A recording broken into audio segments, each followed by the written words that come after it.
Quero começar com a ideia central que domina tudo: negociação ou ataque? O líder supremo disse hoje que o ataque poderia provocar uma guerra regional. Por que ele não diria isso? Claro que ele não disse isso, mas nós temos os maiores e mais poderosos navios do mundo lá, bem perto. Mais alguns dias e com sorte vamos fechar um acordo. Se não fecharmos um acordo, então vamos descobrir se ele estava certo ou não. De Israel, o cenário está sendo interpretado dessa maneira esta semana. Em teoria, a abordagem de Washington poderia ser a diplomacia, mas ao mesmo tempo está sendo enviada uma mensagem claríssima a Tirã: levem Trump a sério. E essa é uma ideia que resume a abordagem de vários dentro do sistema de defesa. Depois do ultimato anterior, Trump atacou. É melhor que o Irã não o subestime, pelo menos já temos esse precedente. Basta olhar o que aconteceu há um mês na Venezuela, depois de semanas inteiras de idas e vindas. Negocia-se, não se negocia, no final já vimos o que aconteceu. É assim que está o clima agora. Ou seja, eles estão deixando a porta aberta para conversar, mas com uma mão na maçaneta e com a outra segurando o martelo. E agora, o que está se movendo então no tabuleiro neste momento?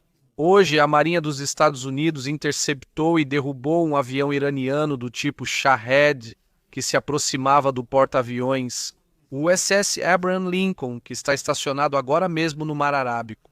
Segundo o CENTCOM, o avião foi abatido por um caça F-35C após manobrar de forma hostil e sem identificar claramente suas intenções, próximo ao grupo de combate do porta-aviões. E o problema com esse tipo de evento é que um deles pode facilmente se tornar o estopim de um conflito imediato. Levando em conta, então, o quão delicada está toda essa situação, vamos ao assunto das conversas. Fala-se de um encontro direto em Istambul já nesta sexta-feira entre o enviado americano Steve Witkoff, Jared Kushner e o chanceler iraniano Abbas Araghchi. No entanto, hoje, altos funcionários iranianos ameaçaram se retirar das negociações. Ainda não está claro o que motivou essas ameaças. Depois, o Irã declarou que pede que as conversas sejam realizadas em Omã e não em Istambul, e que seja apenas com os Estados Unidos, sem a intervenção de países árabes ou muçulmanos. E quanto a tudo isso, na tarde de hoje, um porta-voz da Casa Branca disse, por outro lado, que as conversas continuam marcadas para sexta-feira. Como podemos ver, a informação é muito truncada, eles não entram em acordo, agora mesmo, todas as mensagens são contraditórias, e a realidade é que tudo isso é muito incerto. E o interessante do ponto de vista israelense é que Israel não fica de fora como um espectador. Virkov e Kushner, que chegaram a Israel esta manhã, se reúnem com o primeiro-ministro, com o chefe do Estado-Maior e com o chefe do Mossad, antes da tentativa de reunião de sexta-feira com o Irã. Isso, traduzido para uma linguagem normal, significa que antes de nos sentarmos com o Irã, queremos alinhar tudo com Israel. E isso não se faz a menos que se queira acertar certos temas antes de chegar à mesa de negociação. Além disso, em Israel se pede que qualquer acordo não se concentre apenas na questão nuclear, mas que inclua também o assunto dos mísseis balísticos. Porque se uma parte é restringida, mas a outra é deixada intacta, no final o perigo não desaparece, simplesmente muda de forma. No entanto, do lado iraniano mantém sua posição. Se houver reunião, só se fala sobre o nuclear, nada de mísseis. E isso, então, já nos mostra onde estão os limites. E por que isso, no final, acaba sendo tão difícil e tão complexo? Porque os analistas acham que isso só serve para que os Estados Unidos e Israel terminem de posicionar as peças e preparar a contingência. Agora vamos para a preparação militar. Os Estados Unidos estão implantando defesas aéreas no Oriente Médio com sistemas como o DAD ou o Patriot. E para quem não entende disso, o Patriot é um sistema de defesa para interceptar ameaças aéreas, incluindo alguns tipos de mísseis. O DAD é um sistema projetado para interceptar mísseis balísticos em uma fase alta de voo. Ou seja, eles estão preparando os dois sistemas para combater os dois tipos de ameaças contundentes que o Irã possui. Em resumo, quando defesas assim são movimentadas, não é simplesmente para exercícios militares, é porque se está assumindo que algo pode acontecer. A resposta pode incluir mísseis, drones, ataques em ondas. E então é necessário proteger bases, pessoal e aliados. E a isso some que ativos navais e aéreos estão se movendo e se posicionando aqui na região. Os Estados Unidos enviaram 2 submarinos junto ao grupo do porta-aviões Abraham Lincoln no Mar Arábico. Um submarino, o SSGN, classe Ohio, que já estava há vários dias aqui na região. Submarino que, em uma configuração de ataque, pode carregar mais de 150 mísseis, os conhecidos Tomahawk. Mas agora se soma outro submarino, o SSN classe Virginia, que também pode lançar Tomahawks e opera com torpedos, além de ser uma plataforma de inteligência e presença silenciosa. E aqui, então, a ideia-chave é esta. Um porta-aviões é poder aéreo, mas um submarino carregado de mísseis, bom, nesse caso já são 2, é um poder que não precisa ser anunciado. Eles se movem em completo sigilo. Esse é o tipo de peça que se usa quando alguém quer ter a capacidade de ataque rápido, sem aviso prévio e com muita contundência. Então a gente olha para isso e pensa, ok, mas se tudo isso é diplomacia, por que tanto músculo e por que tanto movimento? Antes de começar, quero contar a história deste frasco que me surpreendeu e acho que vocês também deveriam conhecer. Este frasco guarda uma história inacreditável que era desconhecida até agora. Dentro dele, a terra do Monte do Templo, em Jerusalém, resgatada por arqueólogos depois que milhares de anos de história foram descartados como entulho. É a nossa oportunidade de impedir que a história desapareça. Comece o novo ano com uma conexão pessoal com Jerusalém. Clique no link na bio ou escaneie o código para aproveitar uma oferta especial. Bem, porque nesse tipo de crise a diplomacia não funciona sem pressão. E a pressão é justamente o que estamos presenciando no terreno. E aí vem o terceiro elemento que chama muita atenção. O avião CR-135U, segundo relatos de ontem, um 135U saiu de Okinawa e estima-se que está indo para a base aérea de Al Udeid, no Catar. Isso é importante porque só existem 2 aviões desse tipo no mundo, ambos operados pelos Estados Unidos, são únicos na sua categoria. É uma plataforma projetada para detectar, analisar e caracterizar sistemas de radar inimigos, coletar sinais e construir a assinatura eletrônica do que o adversário possui.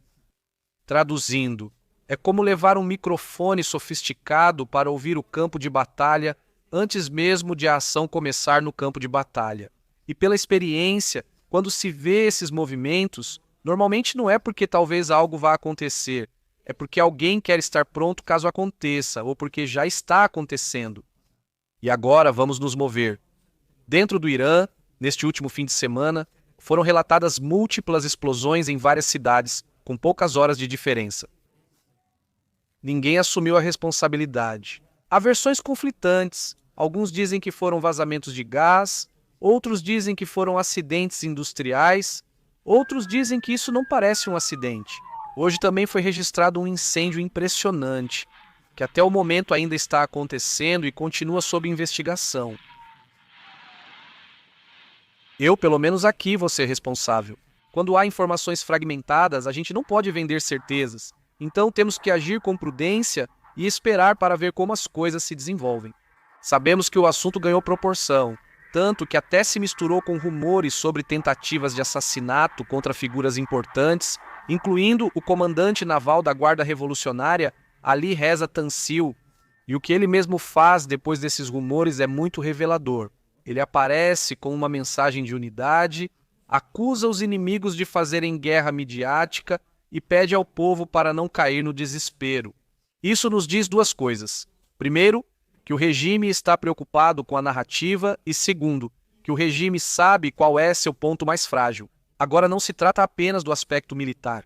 É tudo o que está acontecendo internamente no Irã.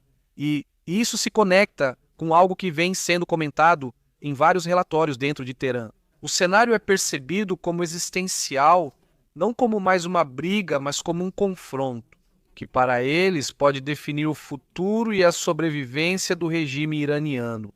Hoje, o principal assessor do Ayatollah Ali Khamenei apareceu na televisão estatal iraniana vestindo um uniforme militar, pela primeira vez em muito tempo. Sua mensagem foi explícita. A situação em nossa região exige um sinal de que estamos prontos para um conflito militar. Essas foram suas palavras em árabe.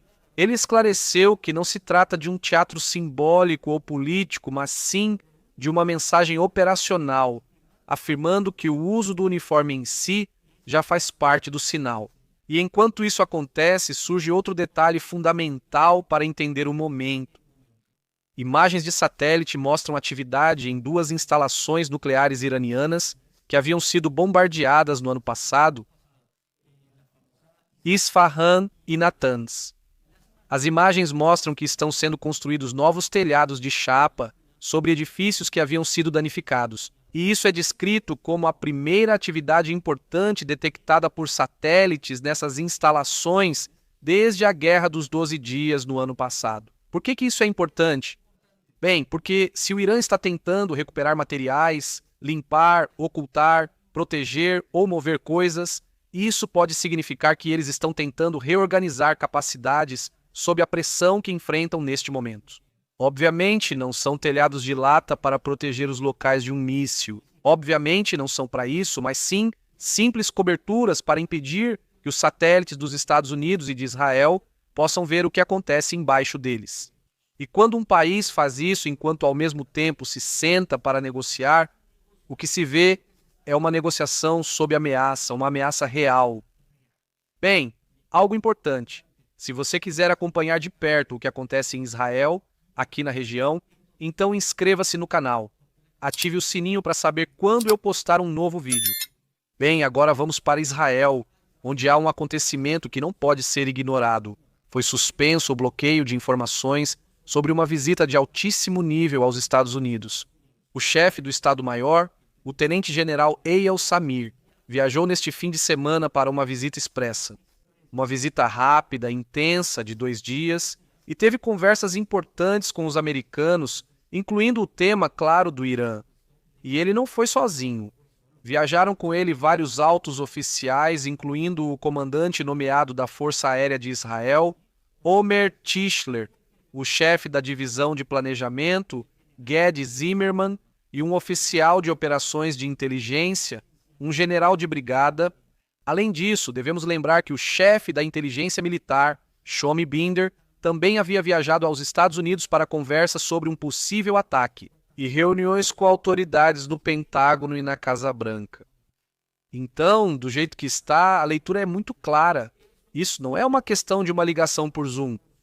Isso é algo presencial, porque a coordenação necessária nesse caso, se a crise sair do controle, precisa ser enorme e, obviamente, muito bem feita, muito bem planejada. E quando em Israel se diz que não há alternativa a uma conversa individual, isso é porque estão falando de decisões maiores. Agora, enquanto tudo isso acontece na frente Irã, Estados Unidos e Israel, a guerra em Gaza não desaparece. E hoje eu tenho 2 notícias para você que se conectam com algo maior: controle, fronteiras e segurança. Primeiro vamos para Rafah, a passagem entre Gaza e Egito, que reabriu dentro do contexto do cessar-fogo com o Hamas. Mas não é uma reabertura simples e fácil. A ideia é a seguinte: do lado de Gaza há controle de passaportes, há a supervisão de um órgão da União Europeia, operadores palestinos identificados com a autoridade palestina participam. Tudo isso enquanto Israel monitora remotamente a partir de um posto de controle a algumas centenas de metros, usando tecnologia, sem presença física na passagem. Isso não é um detalhe técnico, esse é o modelo que está sendo tentado construir, implementar, permitindo um movimento, mas sem perder o controle de segurança. E a reabertura é aprovada, segundo relatos, por pressão dos Estados Unidos para poder avançar para a próxima fase do acordo. E devemos dizer que isso está relacionado com o retorno do último refém que faltava, o Hangvili. É mencionado que, por enquanto, funciona como um piloto.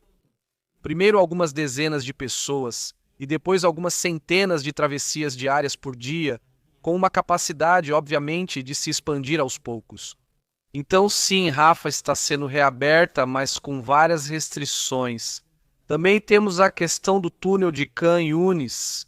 Foi relatada a descoberta de uma rota de túnel subterrâneo que que se estende por centenas de metros. Dentro foram encontradas 3 áreas tipo residências e um arsenal. Olhem a lista para que possamos entender o que isso significa dentro do contexto do cessar-fogo. 45 granadas, 35 carregadores, 10 fuzis, foguetes, RPG e lançadores de foguetes, 10 artefatos explosivos, 6 coletes à prova de balas. E dizem que isso foi desmantelado por tropas israelenses conforme o acordo do cessar-fogo. Isso, mais uma vez, mostra pra gente a realidade, mesmo com acordos, mesmo com pausas. A infraestrutura terrorista continua lá.